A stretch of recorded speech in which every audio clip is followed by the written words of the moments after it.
नमस्कार, news capital express में आपका स्वागत है। मैं हूं आपके साथ अंकिता। चलिए बढ़ते हैं मुख्य खबर की ओर। बीजेपी विधायक रामेश्वर शर्मा का बयान। राणा सांगा पर दिए गए विवादित बयान पर कहा, हिंदुस्तान के लिए जो वीर योद्धा लड़े हैं उन पर सवाल खड़े मत करिए। अखिलेश यादव, सोनिया गांधी और राहुल गांधी और तमाम नेताओं को दी चेतावनी। कहा, सवाल उठने से पहले इतिहास पढ़ लो। मैं राणा सांगा पर जो सवाल खड़े किए सापा नेता पे, मैं सापा नेता को और उनके अध्यक्ष अखिलेश जी को और उनके सहयोगी राहुल गांधी जी को और श्रीमती सोनिया गांधी जी को हाथ जोड़कर प्रार्थना करना चाहता हूं कि हिंदुस्तान के इतिहास को झुटलाओ मत। ये भारत का इतिहास है कि 80 घाव जिस राणा सांगा ने खाकर हिंदुस्तान की मिट्टी के लिए जो वीर योद्धा लड़ा, उस पर सवाल खड़े मत करो। औरंगजेब के तलुए चाटना है तो कांग्रेस, सापा, बासापा सब मिलकर चाटो, हमें आपत्ति नहीं है, क्योंकि हमें तो तुमसे उम्मीद यही थी कि तुम जो है कभी जिन्ना के तलुए चाटते हो, कभी औरंगजेब के तलुए चाटते हो,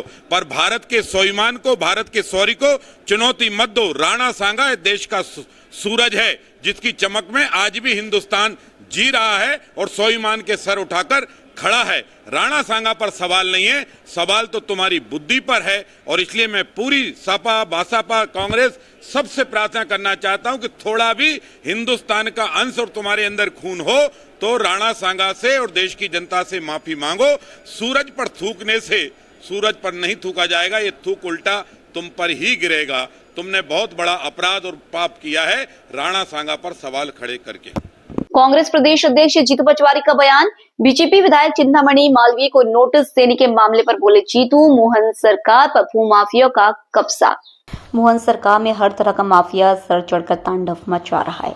चिंतामणि मालवीय ने जनप्रतिनिधि होने के नाते अपनी बात सदन में रखी, लेकिन जेपी नड्डा ने उनको नोटिस दे दिया। नोटिस देना था तो प्रहलाद पटेल को देते, उन्होंने जनता को भिखारी कहा था। नोटिस देना था तो गोविंद सिंह राजपूत और विश्वास सारंग को देना था। राजपूत पर भ्रष्टाचार कई मामले हैं। नर्सिंग घोटाले में कितने युवाओं का भविष्य बर्बाद हुआ है। बीजेपी दलित, SC ST विरोधी पार्टी है। बीजेपी संविधान विरोधी है। बीजेपी किसान विरोधी है, लेकिन कांग्रेस चिंतामणि मालवीय के साथ है। सिंहस्थ को लेकर जिस तरह से जमीन को हथियाने के प्रयास किए जा रहा है, पूरे बीजेपी के अंदर यह मैसेज है कि जो आवाज उठाएगा उसे दबा दिया जाएगा। IPS अधिकारियों के तबादले पर बोले जीतू, परिवहन घोटाले की जांच प्रभावित की जा रही है। सौरभ के यहाँ मिली डायरी में बीजेपी नेताओं के नाम थे। सदन में परिवहन घोटाले को लेकर मंत्री ने कहा है कि कोई डायरी नहीं मिली, जयदीप प्रसाद जांच कर रहे थे, उन्हें हटाया गया है। जो बता रहा है बीजेपी जांच को प्रभावित कर रहे हैं। परिवहन घोटाले में पूरी बीजेपी इन्वॉल्व है। जयदीप प्रसाद भी दूध के धुले हुए नहीं हैं। जांच हो ही नहीं रही है। सौरभ शर्मा कांड में प्रदेशवासियों सारे बीजेपी के लोग हैं। ये 50-100 करोड़ का मामला नहीं था। ये मैंने पहले भी कहा था, 20,000 करोड़ की चोरी है। मैंने पहले दिन से कहता आ रहा हूँ कि पिछले 10 साल में 20,000 करोड़ रुपए बीजेपी के नेताओं ने, बीजेपी पार्टी ने, बीजेपी के अलग अलग संगठनों ने परिवहन से लिए हैं। और वो उसमें से एक बानगी है, वो डायरी सामने नहीं आ रही। जो मंत्री ने जवाब दिया, इसका मतलब है मंत्री मैनिपुलेट कर रही, सरकार मैनिपुलेट कर रही। और उसी कड़ी में ये जयदीप प्रसाद का तबादला हुआ। जयदीप प्रसाद का तबादला होना, फिर लोकायुक्त का जिस तरीके से सौरभ शर्मा के छापा डलना, जिस तरीके से वो गाड़ी में पैसा और सोना मिलना, फिर ईडी का आना, फिर ईडी के अधिकारियों का तबादला होना, फिर IT का आना। IT ने भी कोई कार्रवाई नहीं की। ये मैसेज 4 महीने में भारतीय जनता पार्टी की चोरी सर्वविदित होती है, बेनकाब होती है। सरकार लुटेरों की बन गई है और चोरी को दबा रही है, जनता डोमेन में नहीं आ रही है। ये मैसेज जयदीप प्रसाद पहले ऐसे DG है। जयदीप प्रसाद पहले ऐसे DG है जिन्हें 6 महीने में हटा दिया गया। तो क्या लगता है आने वाले दिनों में कुछ बड़ा खुलासा जयदीप प्रसाद कर सकते थे? बात जयदीप प्रसाद क्या कर सकते थे, वो भी कोई दूध के धुले नहीं है ना। अगर वो दूध के धुले होते तो वो लेके आते कि वो डायरी कहाँ है। और जितने पुलिस अधिकारी इधर उधर होते हैं आजकल, इनका भी कोई धर्म बचा नहीं। ये ईमान से जो अपनी वर्दी की कीमत ही नहीं जानते। ये जो मैं बार बार कहता हूँ कि प्रशासनिक अधिकारियों ने सरकार की नौकरी जैसी करना चालू कर दी, नौकर जैसे हो गए। ये मैसेज है कि उनकी जो सर्विस बुक है, उनकी जो नौकरी का पद की गरिमा है वो तो गिरती जा रही है, पर प्रदेश की गरिमा गिरती है, लोकतंत्र की गरिमा गिरती है, सरकार की गरिमा गिरती है। मुख्यमंत्री का पद ऐसा हो गया जैसे पार्षद का पद है। मुख्यमंत्री कितना बड़ा पद है, हमें रिस्पेक्ट करना चाहिए उसको, सारे परिवार के लोग।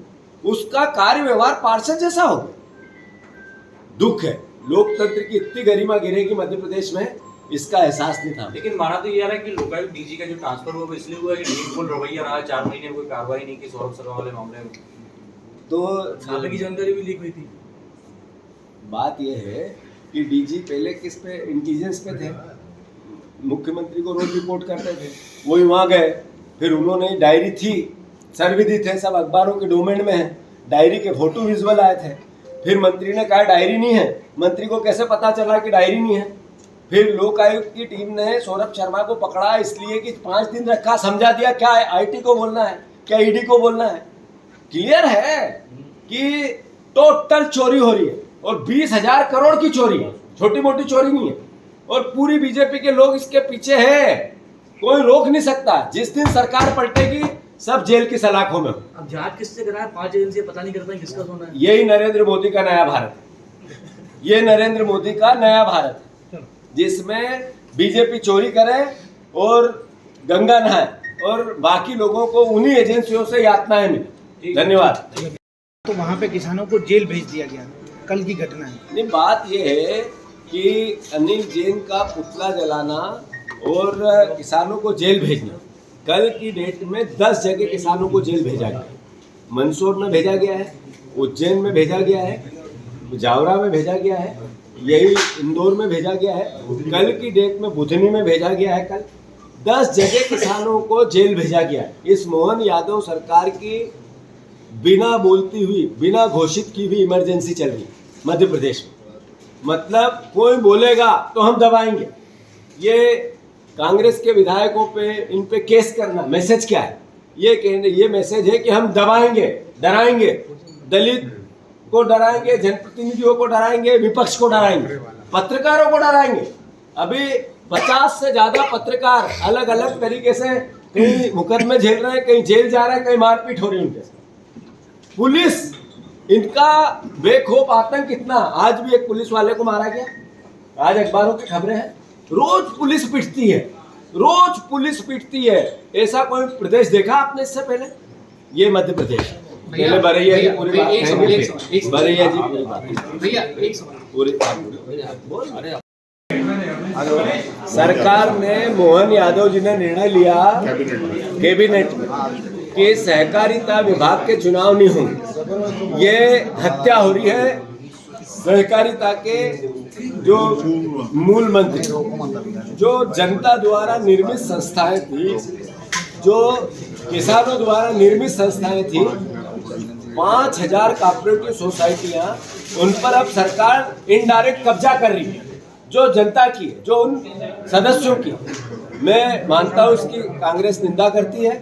हम इस पूरे सहकारिता के, भारतीय जनता पार्टी के सरकार के सोच के खिलाफ हम कोर्ट भी जाएंगे और जन आंदोलन भी करेंगे। मैं फिर से मोहन यादव जी से अनुरोध करता हूं कि आप लोकतंत्र विरोधी दिखते हो और दिखते नहीं हो ही इसलिए कि आप सहकारिता के चुनाव नहीं होने दे रहे।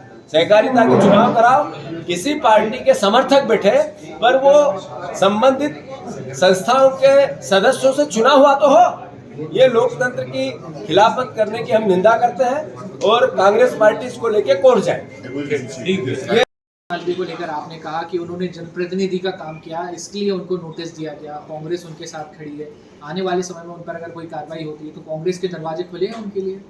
नहीं, बात ये नहीं है कि कांग्रेस में वो आ जाए और उनके लिए दरवाजे बंद है या चालू। बात ये है कि जनप्रतिनिधि अपनी बात अगर विधानसभा की पटल पे नहीं कहेगा, सदन में नहीं कहेगा तो कहाँ कहेगा? और बात क्या थी? बात ये थी कि आप बिना मुआवजा, बिना योजना से किसानों की जमीन मत छीनिए। आखिर किसान की जमीन उसके माता पिता जैसी हो, तो अगर किसान की जमीन ऐसे ही छीनेगी सरकार, सरकार जनता की होती है, किसान की होती है, उनके वोट की होती है, तो आखिर ये गलत तरीका है। चिंतामण मालवीय ने एक जनप्रतिनिधि का दायित्व लिया, मैं उनको साधुवाद देता हूँ। वो बीजेपी के हैं, बीजेपी में ही रहे, पर सवाल ये नहीं है कि वो बीजेपी के हैं तो हम अपना दायित्व भूल जाए। हम भी तो आखिर इसी प्रदेश की जनता है, हम भी विपक्ष के हैं। तो और ये नोटिस दिया सीधा जेपी नड्डा जी। मैसेज ये पूरी बीजेपी ये चाहती है कि दलित आवाज नहीं उठाए। मैसेज ये है कि किसान की बात जो करेगा उसको बीजेपी की सरकार जिंदा नहीं रहने देगी राजनीतिक रूप से या सामाजिक रूप से। मैसेज क्या है?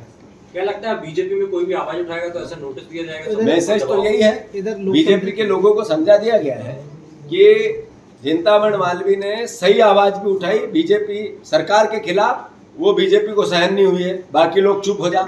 ये बीजेपी के नेताओं को मैसेज ही तो दिया गया है।